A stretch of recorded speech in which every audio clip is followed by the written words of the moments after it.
So much of passion, the Zenbumi story. Welcome back to the Passionate Palate, a podcast for food lovers and culinary explorers where we talk about various foods, flavors, and ingredients from around the world. I'm your host, Zay. What if the reason some of us don't like matcha is because we just never had it made the right way?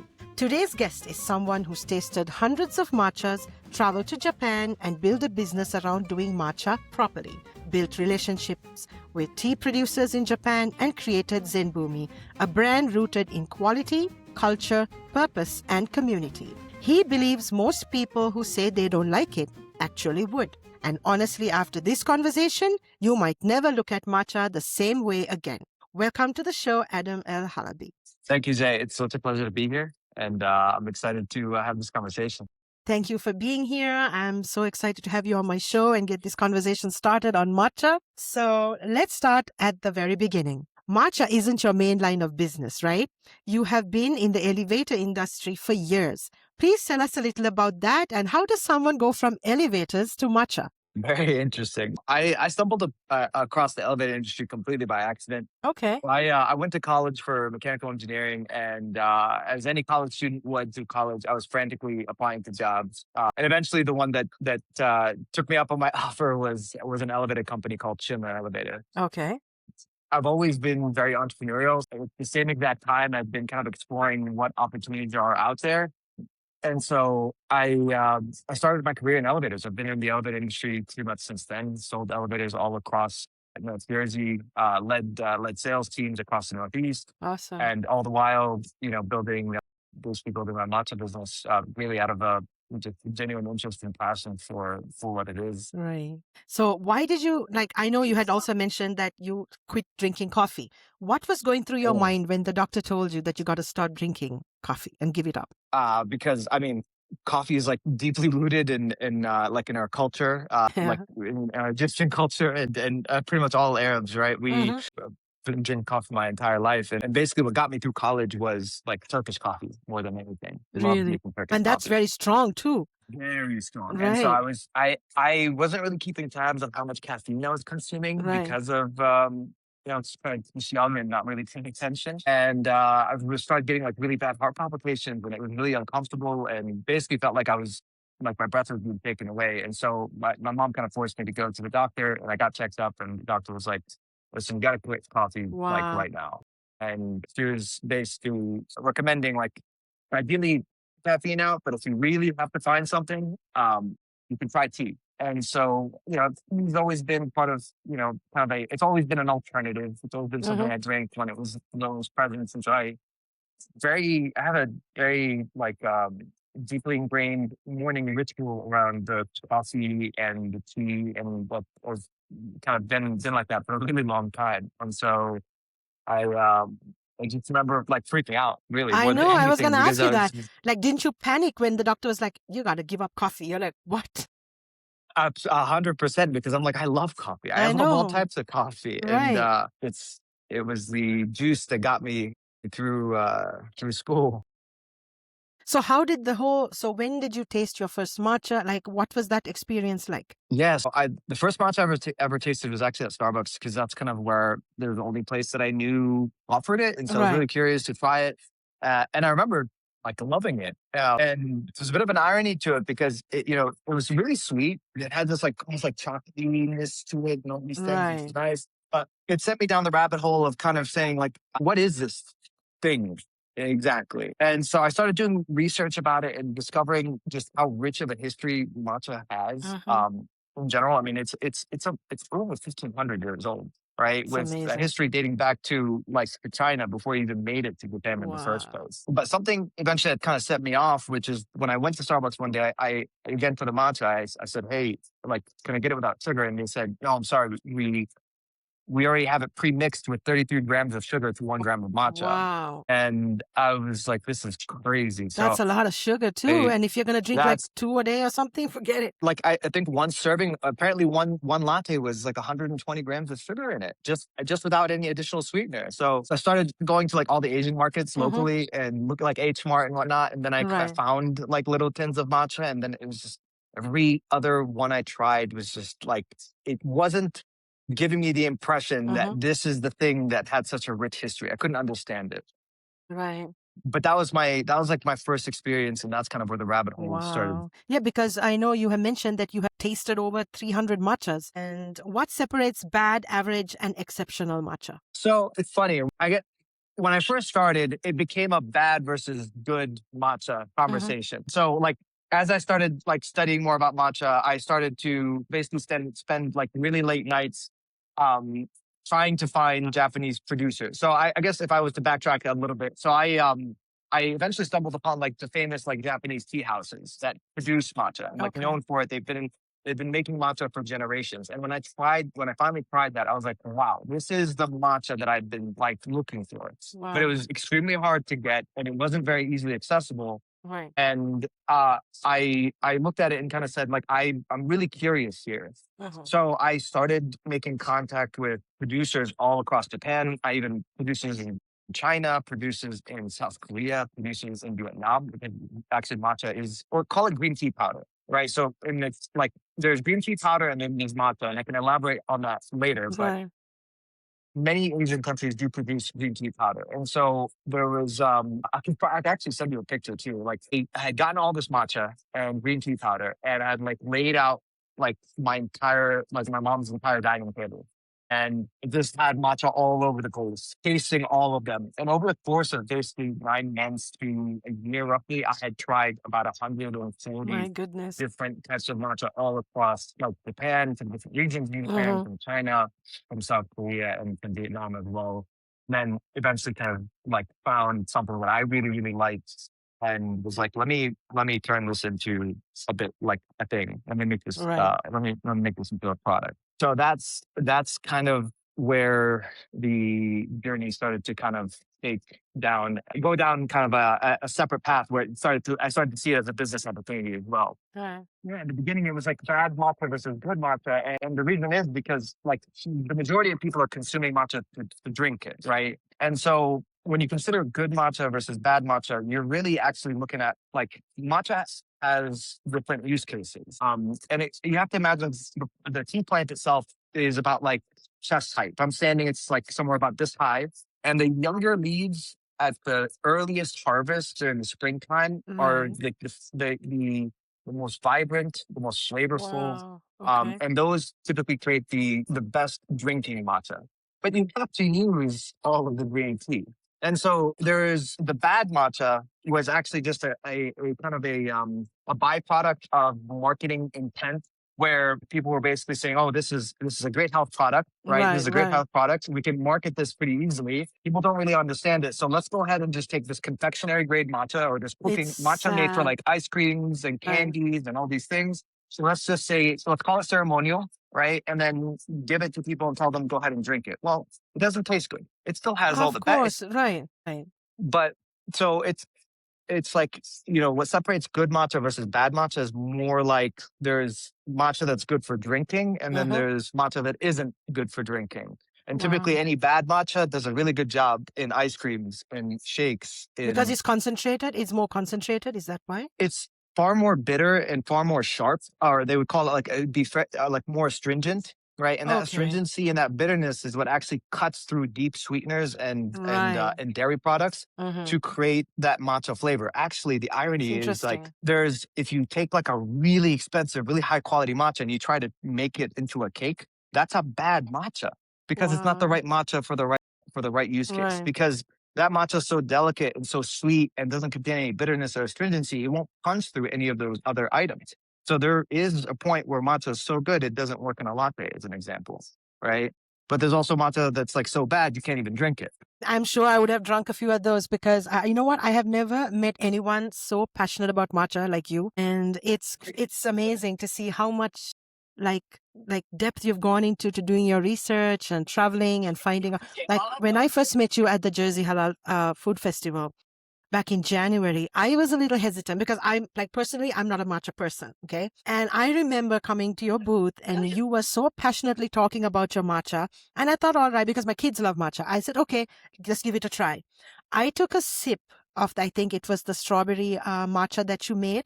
And I even filmed my natural reaction and I was blown away. I was like, wait. What is this? It's unlike anything I've tasted before. And I could actually see myself enjoying a whole drink because it wasn't as grassy, bitter, and like difficult to swallow kind of drink. It was smooth. It was so subtle.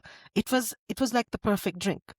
It's amazing. And I could see that. It's because of all the research that you've done into this. And most people don't realize, when they go buy something, like people who love matcha, it's different, right? They'll just drink it. But somebody like me who's a little hesitant, and when I tried that, it was so much like it was worth it. Like I was really impressed, Adam. It's an amazing drink. I appreciate that because that was kind of like the objective during that festival. Like it was not about selling drinks. It was more about trying to introduce people to what matcha can be and what it is. Right. And we were keeping tally that day. Actually, we've got 16 people that said they didn't like matcha to say, wow, okay, I like this and I could do this. Right.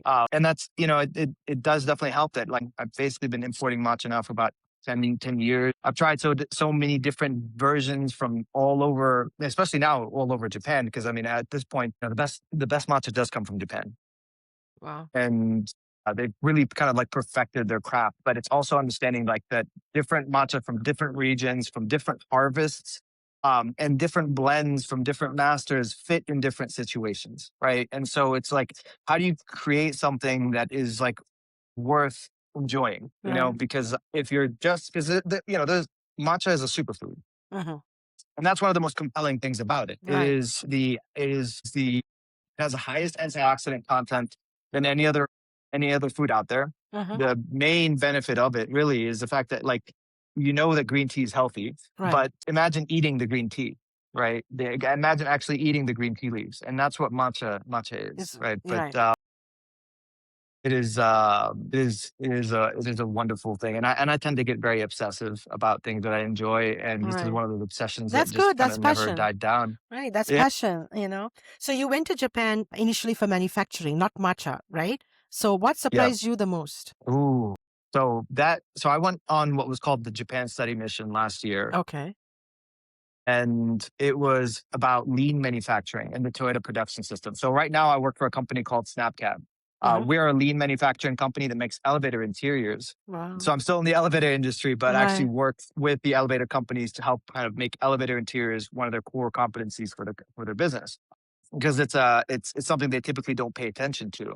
So I went on this Japan study mission because Japanese manufacturing is rooted in these principles, in what's called like lean manufacturing principles. Okay. And there's a lot of like separate concepts like just-in-time delivery, and it's all in a way I could summarize it as operational efficiencies without impacting the quality of the output, right? So like the Toyota message overall is all about like high quality, high value. You don't sacrifice one for the other. Right. And that was one of the biggest takeaways that I took away, because a lot of companies, a lot of brands, especially in the matcha world too, they dress up their products and they end up passing those costs along onto the end user. And so the way I look at my business operationally, I'm very conscious about like the value is in the matcha itself. It's in nothing else. Right. And so how do I make sure that I'm delivering the highest value at the fairest price, right? Without passing along unnecessary costs or my own inefficiencies out to them.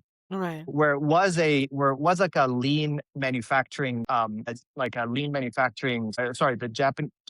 Japan study mission was a lean manufacturing tour. It was really a Japan culture tour more than anything else. Okay. Because the coolest thing was, as you travel from like the north to even the south of Japan, you start to realize that their principles are rooted so deep that when you ask them like what makes Japan, right, everyone says the same thing. It's about respect for one another, respect for the things that for the craft that you do, and respect for the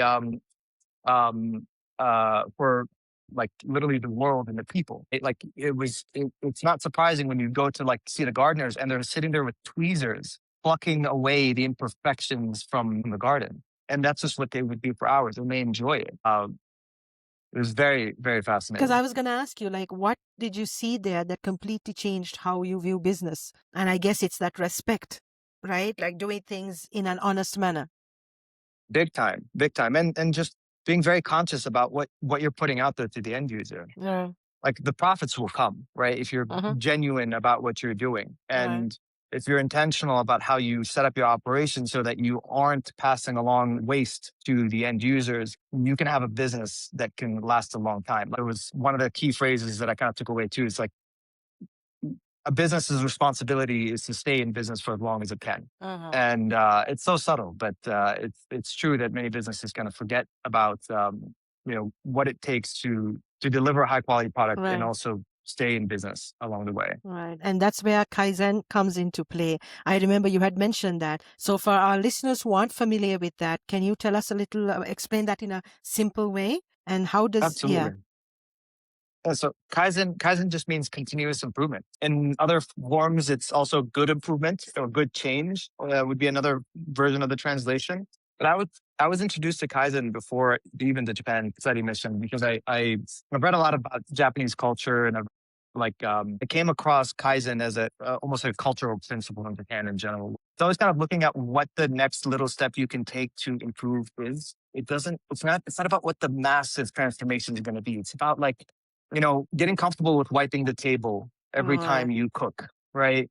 And then saying, okay, well, how can I make this process just a little bit better for the next person behind me? So Kaizen is just it means that it's continuous improvement. It means good change. It means kind of being deliberate about the fact that you'll never be perfect. And Right. that's the beauty of it. And so you're Awesome. constantly working towards getting better. The equivalent to it is that Zen.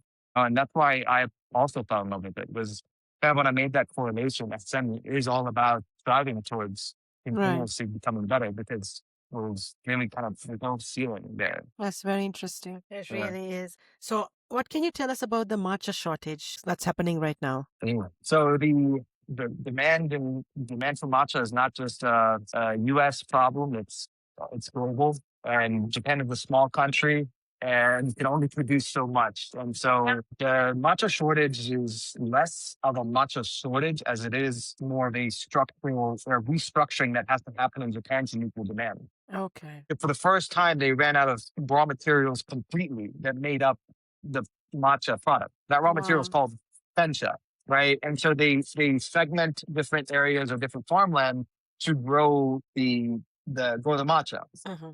So when they ran out of the raw material and demand kind of soared way beyond what supply can handle, Okay. the Japanese basically had to completely scramble in order to restructure how they are set up in order to meet the demand globally. And the reality of it is it's a 5 year timeline in order to be able to do that because it takes a long time for these plants to grow. Wow. So the matcha shortage isn't going to go away. Right. And it's going to unfortunately cause prices of like some of people's favorite matcha products to go up.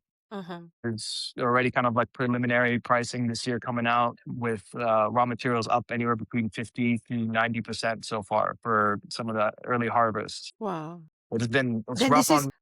this is the scary part because as now you don't know what people in all these cafes and bakeries are going to be using. They might be using Correct. the bad matcha because it's not the real authentic stuff, you know? Yeah, they also may just be using like Chinese green tea powder and marketing it as matcha, as an example, Right. because it's not a heavily regulated industry, and so it becomes one of those things because of the lack of knowledge people have around Right. it. They don't really understand, or it's easy to kind of get away with things like that, unfortunately. Right. So would you say that that is something that cafes are doing wrong when they are making the matcha, when they're serving it? I mean, definitely. I think one is that I've seen two extremes. Ironically, I've seen people literally tell me so. I've started to kind of go down this path of like working with cafes. That's kind of been one of my primary intentions. And I know at some point I'd love to be able to kind of share the story because this also happened during the Haleb Food Fest in January. Okay. I've met people that are like, I want the best matcha. And I'm like, okay, what do you mean by that? Because I Right. can get you the best matcha, but that's not going to be the right product for your menu, as an example. Because Right. like not every like I was mentioning earlier, like a really good matcha, it gets drowned out in milk. It's not going to taste like anything. It's also really expensive. So economically, it doesn't make sense for a cafe. Right. But on the flip side, there are those where there's like, I want the cheapest product. Well, you get the cheapest product. And the problem is you wonder why, like 2 doors down, your competitor cafe is doing like X your sales in matcha. And it's because, well, you're going with the cheapest product and it doesn't fit your menu, as an example. So it becomes, at least from my perspective and kind of the experience I've had so far, it's like, what are you trying to do? What are you trying to achieve with your brand and the community that you're building as a cafe? And then what is the right matcha that fits? And what does your menu need to look like in order to be able to serve that audience and continue bringing them back for more matcha? Because it's not going away. Right. Some of the cafes that are doing really, really well right now are seeing up to 50% of their sales coming from matcha. Yeah, because matcha is huge now. Like there's so many opening up in the city, and my kids are obsessed. They go matcha hopping from place to place, and they say this was really good, this was okay. So sometimes I'm thinking it's not even how it's made; it's the quality of what they're using. It's actually a combination of both. Like, because you can take a really good matcha and then like make it the wrong way. Really. And what I mean by that is like, well, putting matcha in a glass jar as an example. Matcha is a very delicate product. And so it oxidizes very quickly. Like if you take matcha and you put it in a glass container, I promise you by the time you put it in the glass container and you come back to it a couple of hours later, it'll go from vibrant green to brown. Really? Yes. It's sensitive. It's sensitive to light. It's sensitive to temperature. It's sensitive to like moisture in the air. And so you want it to be in an airtight container that's also dark and away from light. So I've seen instances too where it's like, yeah, they're buying good quality matcha and then they're sticking it on the shelf where the sun is hitting it and it's in a glass jar and you can see the outer rim is oxidized around it. And you know what? That was a good matcha the moment you opened the bag, but the moment you put it in that jar, you ruined it. But then there's the actual like process of making the matcha. Because matcha doesn't dissolve in water, which most people don't realize. Like matcha literally suspends in water, as they say in Japan, because it's a fibrous substance, right? It's ground green tea. Right. And so if you don't break up the clumps by sifting the matcha and you don't whisk it well, you end up with clumps in the matcha, which actually translates to like a grainy feeling when you drink the matcha as well. But also, I don't like one of the things that I've learned as well is the reality is matcha does kind of taste grassy.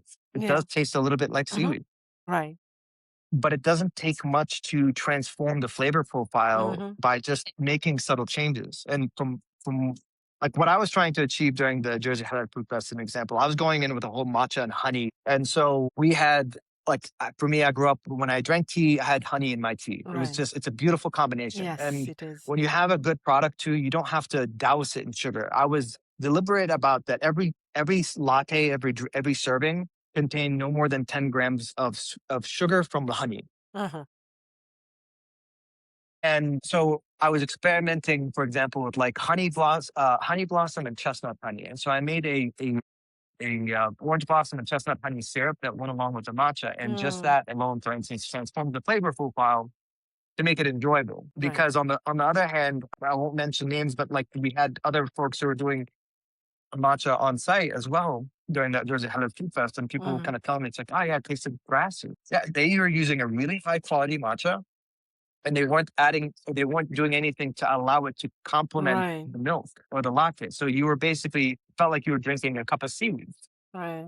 But that's also like the flip side, the other experience that people tend to have with matcha sometimes. Right. It's an art, it's an art. It's a technique. It's an art. You got to master it. Not anyone can just grab a pack of matcha and say, okay, I made a nice matcha latte, right?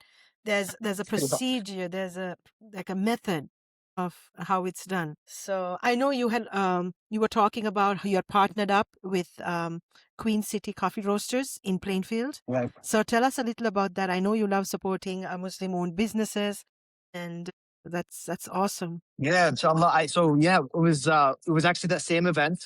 And they came across our booth and they were like, yeah, we don't like matcha. I don't really get it. I was like, okay, no problem. That's why I'm here. Try this, right? And I had them they tried the figgy matcha and they tried the matcha Americano. And these guys are like real coffee lovers. They're like the Queen City group are all actually coffee roasters, which is rare for for a cafe, believe it or not. So they actually, because they roast their own coffee, Uh-huh. and they're like, "Oh my god, this is amazing." And they were telling me too. It's like we went around, we tried other matcha and stuff like that, and I just never could never get into it. And in fact, one of the guys, his name's Brandon. He was like matcha. Like it took prodding to get him to kind of just. I was like, just take a sip, man. Just try it, please. And he came back. He had 3 cups of matcha that day, and since then he's been a fan. That's But incredible. it was kind of like it was a wonderful match that happened through that event because they're in the business of wholesale and distribution and supporting other Muslim-owned cafes as well because they understand coffee so deeply. Uh-huh. And I'm very passionate and interested in coffee, sorry, matcha and tea Right. and coffee, of course, actually. Yes. So I fell in love with the product as well. Right.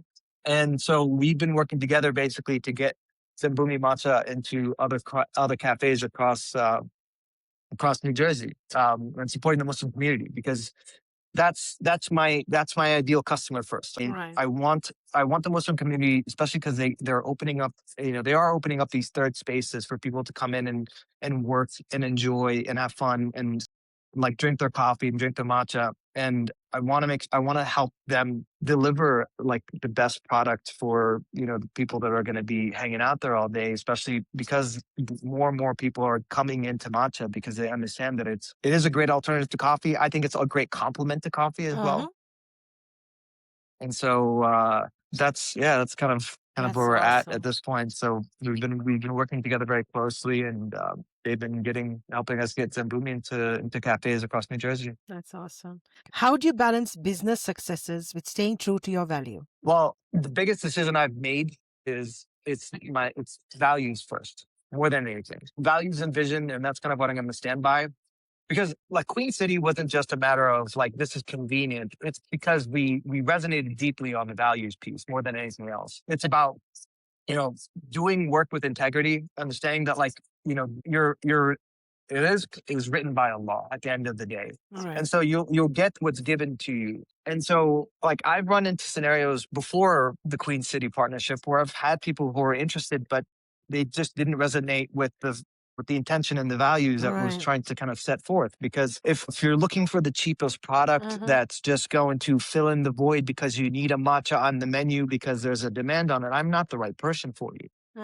If you want to create something that's going to bring people back because they enjoy it and it's going to be economically viable for your business, Right. then that's where we come together. But I will never sacrifice values for business, and I'm staying very firm on that belief. And so, like at the core of my mission, it's really to do good business with good people. And if people aren't a right fit, or other businesses aren't the right fit, I'm not interested. And that's just kind of the filter that I'm working through at this point. Yeah, I mean, that's the best way to go about it. And in fact, that was like a part of the answer to my next question I had, because I was going to ask you, what impact do you want your brand to leave, not just in tea, but also in people's lives? Biggest thing is actually progress is always possible. It's so subtle, but it's, everything that has led me to where I'm at today has been a consequence of multiple failures over and over again. And, it's like realizing that, hey, there's gonna be a lot of reasons where you're gonna fail to meet your own expectations, that you're gonna set promises for yourself and you're not gonna achieve them. I want Zenbumi to be like a vehicle that, I mean, as it is for me right now. I want people to get the impression that they like that no matter what, progress is always possible. That if you fail to meet your own expectations, try again. Because matcha is how I start my every morning, and it's an easy reminder at the start of every day that today's a new day. If I said I was going to call my dad and I didn't, I'm going to call him today. If I said that I was going to deliver this product yesterday, but I didn't, I'm going to deliver it today. If I made a promise to my wife to bring her some chocolates, I'll bring it today. Yeah, that's the primary impression I hope people get from, I love that. not only working with Zenbumi, but we have a matcha at home, Zenbumi matcha at home that we remember that. That's good. So where do you see Zenbumi in the next maybe 5 to 10 years?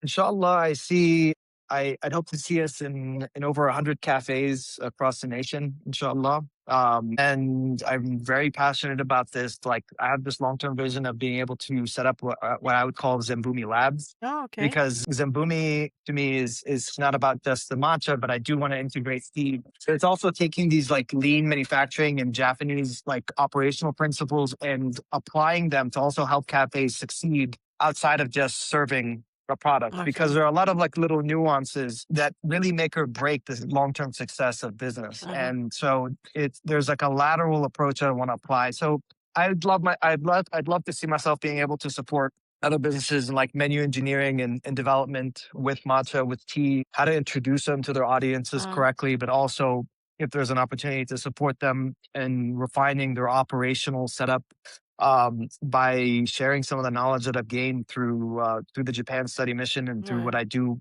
through the work I do now. That's something I'd love to see myself doing. And further down the road, inshallah, I'd love to own a tea farm in Japan. That's interesting. Yes, that's something I'd love to be able to do someday, inshallah. For sure. That'll have no doubt it'll be amazing. I have some fun, quick questions. A myth, matcha myths or facts, okay? So matcha should never taste bitter. Ooh, that's a myth. Matcha definitely should taste bitter. Okay. Sometimes, yeah. Bright green always means high quality. No. Really? Dark green or vibrant green is really good. What you don't want is something that looks like mud if you're going to drink it. Right. You need expensive tools to make good matcha. Absolutely not. I'm traveling right now in Penn State, and I didn't bring my bottle with me, but when I'm traveling, I have I always carry my matcha with me and a little shaker bottle. I don't even sift it at that point. So if you put some matcha in a shaker bottle and you add some water and you shake it really hard, you'll actually get like a really good matcha. So that's good to know. Works too. Yeah. All matcha has the same caffeine effect. No, it does. It does vary across different matcha, across different regions. Typically, the higher the quality of the matcha from the younger leaves, will typically give you a more potent effect at the end of it. What's the most painful thing you've seen someone do to matcha? Man, I've seen so many. I'd say the most painful thing is adding boiling water to it. Ruin the water has to be at a certain temperature? Between it has to be under 175 degrees. Okay. So the best range is between 160 to 175 degrees Fahrenheit. You extract the flavors out of the matcha, but anything above 175, you basically shock the matcha and you end up extracting a lot of those like extra bitter catechins from it. But you also end up destroying the matcha and ruining its actual like the benefits that you can get from it too. So this was taught to me based from conversations I had with the Japanese matcha producers, and I have had my own experiences with it too. When you make matcha with boiling water, it completely changes its flavor profile. It doesn't taste good no matter what matcha you use. That makes sense. Yeah, for sure. But I'm going to add one more thing to that. Yes. It's putting matcha in a glass jar. I'd say between those two things. Wait. Putting matcha in a made one or the powder? No, putting the powder in a clear glass jar is probably one of the most painful things I've ever witnessed. So then, what's the best way to store it? I know you said airtight container. Is it like a plastic one? So either in the bag. So like Zenbumi matcha, for instance, we offer them in pouches, right? Like a nice pouch, in the pouches. Right. Exactly. Keep them in the pouch. Don't dump it out. And if you get it in the tin as well, we do offer the tins. It's just keep it in the tin. If you want to use a bigger container, which cafes tend to have to do sometimes, going for an ultraviolet protective glass jar. Wow. Or a container of any sort that's just not glass is just the best thing to do because it'll go brown really, really quickly. That's so interesting. All right, we're gonna do a few rapid fire rounds, okay? Okay. Favorite way to drink matcha? Matcha Americano. Wow, so really? What is that? Water. Really? It's just matcha over water. So I'll make the matcha in the bowl. I usually basically do about 2 grams of matcha to about 30 milliliters of water. Okay. And then I'll pour that over.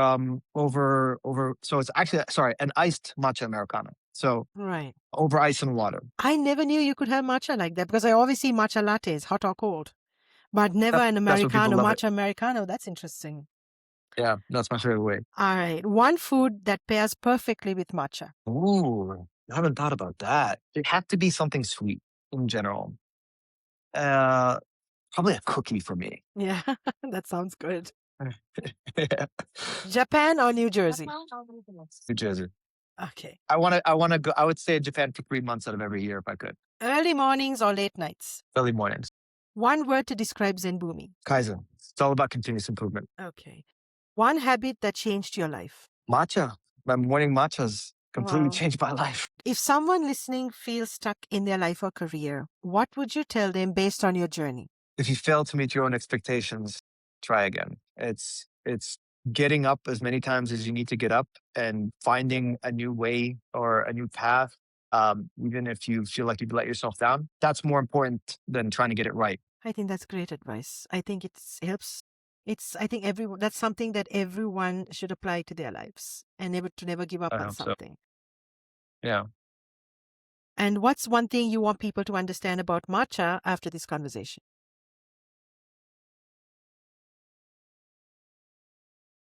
Matcha is really good for you and enjoy it. Try as many as you can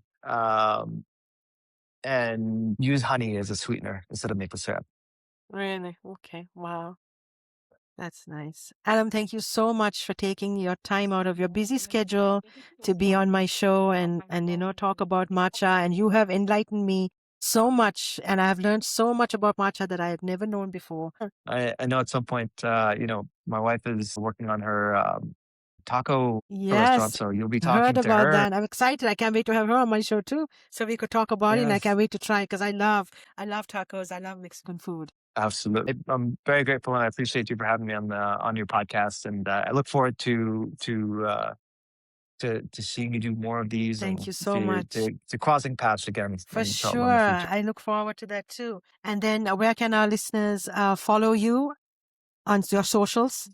So you can go to on Instagram, Zenbumi Matcha. And that's kind of where I'm primarily at right now. And, visit zenbumi.com. We'll be restocking soon as well for the springtime. And we have a new product coming out, inshallah, which Well, that's I exciting. think people will love. I've been very deliberate about it because I think it's going to make people make the best matcha lattes they've ever made at home. So That's exciting news for all the matcha fans out there. And thank you for bringing us a taste of Japan and talking about what true matcha, authentically what it is. And if people want to purchase, they just go on your website and purchase the matcha, or at your food if you have any more vending events coming up anytime soon that you'd like to let our listeners know. Not at the moment. Mm-hmm.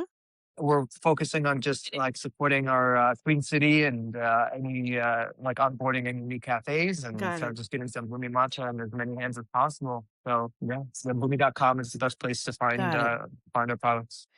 All right. Thank you so much, Adam. This brings us to the end of this episode of The Passionate Palate. I hope you guys enjoyed listening to our fun, interesting conversation about all things matcha. Please give Zenbumi a follow on our socials. Give Adam a follow on all his socials, Zenbumi. And thank you for watching. If you haven't already, please follow me on my socials, The Passionate Palate. And please subscribe to my channel on YouTube, Spotify, and Apple Podcasts.